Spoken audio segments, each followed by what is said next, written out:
السنة دي بقى كل حاجة رمضان غالية، لازم بقى نفكّر كده ونشوف بقى الحاجة اللي سعرها حلو وسعرها كويس جدًا، جدًا ومناسبة معانا، ونعملها بقى وكمان تكون صحية وفيها كلّها فيتامينات وحلوة جدًا، جدًا وتنفع معانا في الصيام.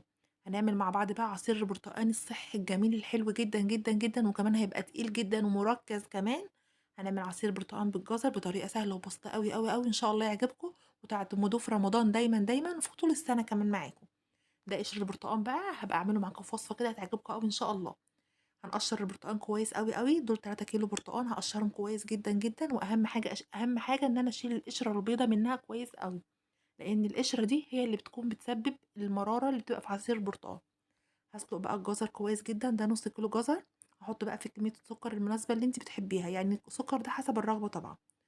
وهابدأ بقى كده أضرب في الخلاط وأصفّي بقى كده بالمصفى زي ما أنتم شايفين كده، هاصفّيه بطريقة سهلة جدًا، جدًا، ولو عندِك هاند بلندر ممكن تستخدميه جدًا، جدًا هينفع معاكِ برضه، وبرضه هتضطري إن أنتِ تصفّيه تاني. هاصفّي بقى العصير معاكم بالطريقة ديّة كده، وبعد كده بقى هاعبيه في أكياس واحطه في الفريزر واطلّعه بقى في رمضان كده مش قادرة أقول لكم حلو جدًا، جدًا، جدًا وهيعجبكم أوي. ممكن كمان طول السنة تستخدميه عندِك، هينفع معاكِ أوي مع ولادِك وهينفع معاكِ في أي وقت، هيعجبهم أوي، أوي. جربوه إن شاء الله يعجبكم. لأول مرة بقى بتتفرجوا عليَّ يا ريت ما تنسوش تعملوا لايك وتشتركوا في القناة عشان يوصل لكم كل جديد إن شاء الله. السلام عليكم ورحمة الله وبركاته.